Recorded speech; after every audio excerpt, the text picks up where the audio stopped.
Hello everyone, পলিমারি একাডেমিতে তোমাদের প্রত্যেককে স্বাগত।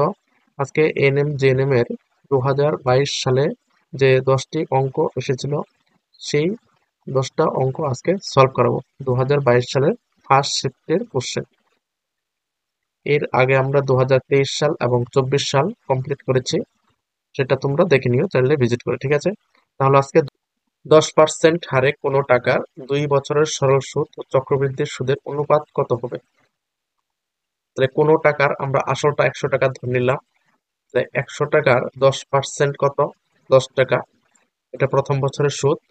দ্বিতীয় বছরের সুদ আরো 10 টাকা হবে, অর্থাৎ সরল সুদ হবে 20 টাকা। এবং চক্রবৃদ্ধির সুদ কত হবে? চক্রবৃদ্ধির সুদ মানে সুদের আবার সুদ হবে দ্বিতীয় বছরে। তাহলে প্রথম বছরে তো 10 টাকা হবে, এবং দ্বিতীয় বছরে এবং 10 টাকা হবে, এবং 10-এর আবার 10% সুদ দেবে। তাহলে কত হবে? 1 টাকা। 10-এর 10% মানে 1 টাকা, অর্থাৎ কত হচ্ছে? 21 টাকা। তাহলে 20:21। সঠিক উত্তর হচ্ছে অপশন সি, 20:21। পরবর্তী কোশ্চেন, 42-কে এমন দুটি অংশে বিভক্ত করো যাতে এক অংশ অপর অংশের বর্গমূলের সমান হয়। তাহলে দেখো, অপশন এ হবে না, কারণ 21-এর বর্গমূল করা যাবে না। 28-এর অথবা 14-র বর্গমূল নেই। এখানে দেখো 36-এর বর্গমূল হবে। 36-এর বর্গমূল কত? 6। তাহলে দেখো অপর অংশ 6 আছে, অর্থাৎ একটি অংশ অপর অংশের বর্গমূলের সমান হয়। অপশন সি সঠিক উত্তর। পরবর্তী কোশ্চেন, মাধব একটি ব্যাংকে 6% চক্রবৃদ্ধি সুদের হারে 10,000 টাকা 2 বছরের জন্য জমা রাখলো ও তার ভাই নবীন ওই ব্যাংকে 6% হারে সরল সুদের হারে একই পরিমাণ টাকা একই সময়ের জন্য জমা রাখলো। 2 বছর পরে কে বেশি টাকা পাবে এবং কত বেশি পাবে? তাহলে মাধব রাখে চক্রবৃদ্ধি সুদের হারে টাকা জমা রাখে, এবং সরল সুদের হারে কে টাকা পায়? নবীন। তাহলে সরল সুদের টাকা বেশি হবে না চক্রবৃদ্ধির সুদের হারে টাকা বেশি হবে? অবশ্যই চক্রবৃদ্ধির সুদের হারে টাকাটা বেশি হবে, কারণ সুদের সুদ দেয়। অর্থাৎ কে বেশি টাকা পাবে? মাধব। তাহলে অপশন সি নবীন আছে, এটা হবে না, এবং অপশন বি নবীন আছে, এটা হবে না। এইবার মাধব 72 টাকা বেশি পায়, এই অপশনটিতে আছে মাধব 36 টাকা বেশি পায়। এবার আমরা এই 10,000 টাকার, এটা আসল, এর 6% বের করব। 6% কত হবে? 1% 100 হবে, 6% কত হবে? 600 হবে। দ্বিতীয় বছরে কত হবে? 600 তো হবেই, প্লাস 600 কি হবে? 6% হবে। 1% 6 টাকা, 6% 36 টাকা, অর্থাৎ 1236 টাকা। এবং নবীন পাবে 1200 টাকা। 600 সরল সুদের হারে 1200 টাকা, অর্থাৎ কত বেশি হচ্ছে? চক্রবৃদ্ধি সুদের হারে 36 টাকা বেশি হচ্ছে। অপশন ডি, মাধব 36 টাকা। এই 10,000 টাকার 10% বা 6% কিভাবে বের করলাম, বা 1% কিভাবে বের করলাম, এখানে কনসেপ্টটা ক্লিয়ার করছি। 10,000 যে মেন টাকাটা আছে, এটা হলো 100%। এবার 100% থেকে যদি 10% বের করি, এক ঘর আগে দশমিক আসবে, অর্থাৎ সবার শেষে দশমিক আছে। এক ঘর আগে আসলে কত হবে? 1,000 টাকা। যদি 1% বের করি, 100 থেকে, 100 থেকে 2টা শূন্য বাদ গিয়ে 1 হয়েছে, অর্থাৎ 2 ঘর আগে দশমিক আসবে।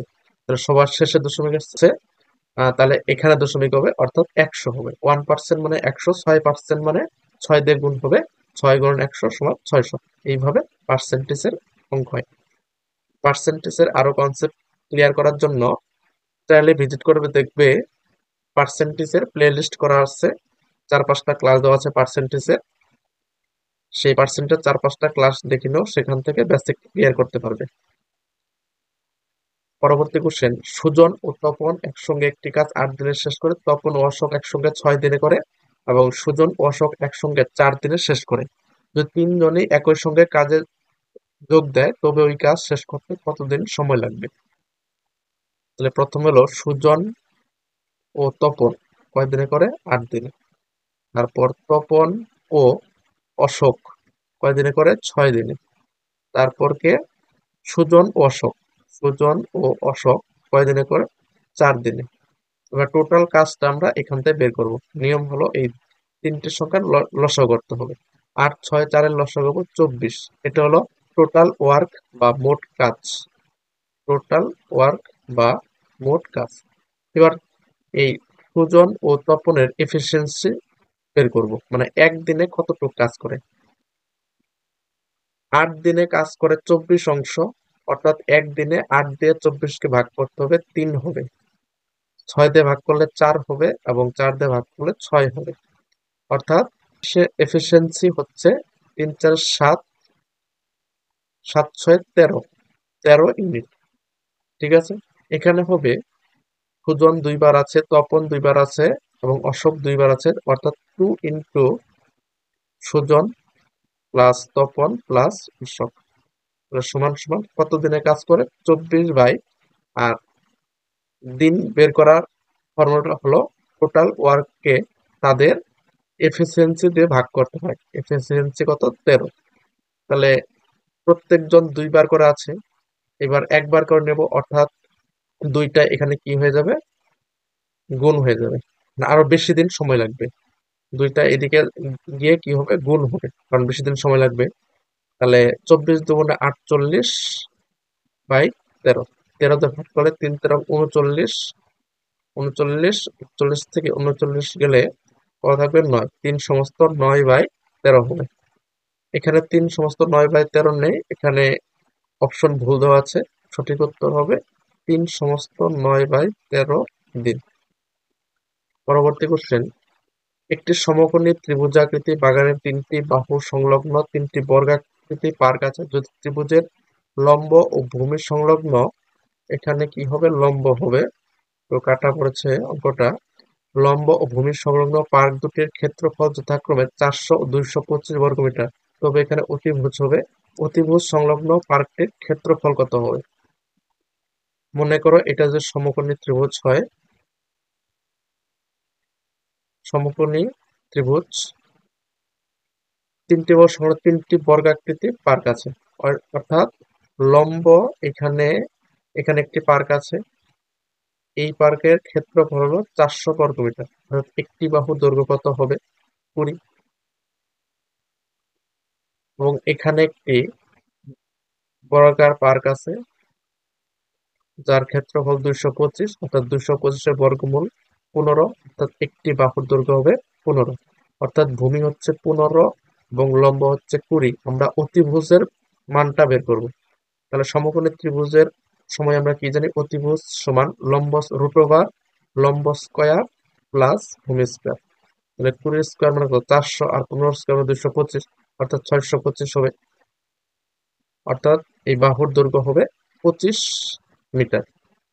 এবার কি বলছে, অতিভুজ সংলগ্ন পার্কটির ক্ষেত্রফল কত হবে, অর্থাৎ এইখানে বড় ক্ষেত্র এরকম হবে, একটি বাহুর দৈর্ঘ্য যদি 25 হয়, তাহলে বর্গক্ষেত্রের ক্ষেত্রফল সূত্র কি, বাহু স্কয়ার, তাহলে 25-এর স্কয়ার করলে কত হবে, 625, অর্থাৎ উত্তর হচ্ছে 625 বর্গমিটার। অপশন ডি সঠিক উত্তর। পরবর্তী কোশ্চেন, একটি স্কুলের 3টে শ্রেণীতে ছাত্র সংখ্যা যথাক্রমে 45, 50 ও 40 এবং ওই 3টে শ্রেণীর ছাত্রদের বয়স যথাক্রমে 8, 10, 12 বছর, তাহলে ওই 3টে শ্রেণী একত্রে মিলে ছাত্রদের গড় বয়স কত হবে?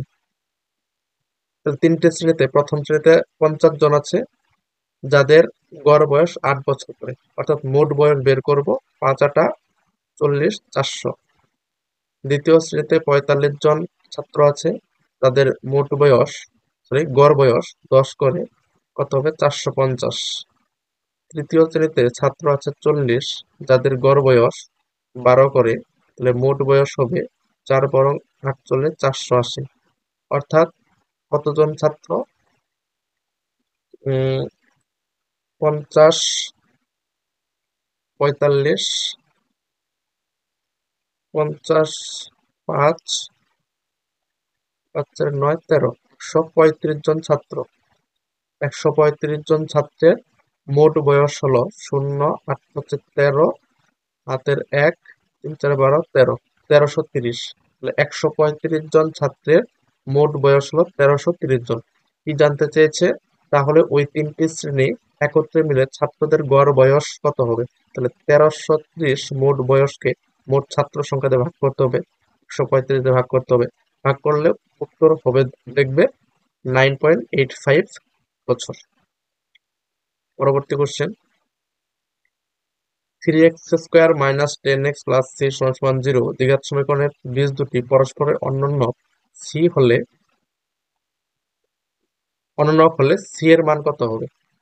তাহলে এখানে একটি বীজ যদি আলফা ধরি, বলছে বীজ দুটি পরস্পরের অননক, আলফার অননক হলো 1/আলফা, উল্টে যায়, হরটা উপরে যায় লবটা নিচে আসে, এটি হলো অনন্যক, আলফার অনন্যক 1/আলফা। এবার বলছে সি এর মান কত হবে? তাহলে সিটা হলো ধ্রুবক পদ, তাহলে ধ্রুবক পদের সাথে সম্পর্ক নির্ণয় করতে হবে। আমরা সমীকরণের বীজদ্বয়ের গুণফলের সূত্র কি জানি? ধ্রুবক পদ বাই এক্স স্কোয়ারের সহগ। তাহলে ধ্রুবক পদ হলো সি বাই 3।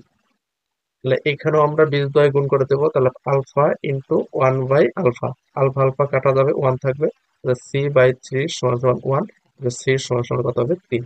সঠিক উত্তর হবে অপশন সি। পরবর্তী কোশ্চেন, এক্স এর যে দ্বিঘাত সমীকরণের বীজদ্বয় আলফা বাই বিটা ও বিটা বাই আলফা হয়, তার সমীকরণ কি?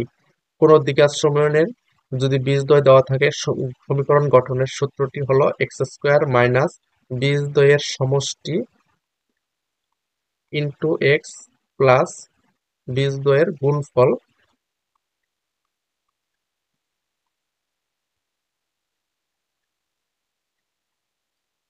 সমান সমান 0। এটা দ্বিঘাত সমীকরণের যদি বীজদ্বয় দেওয়া থাকে, সমীকরণ গঠনের এটা ফর্মুলা।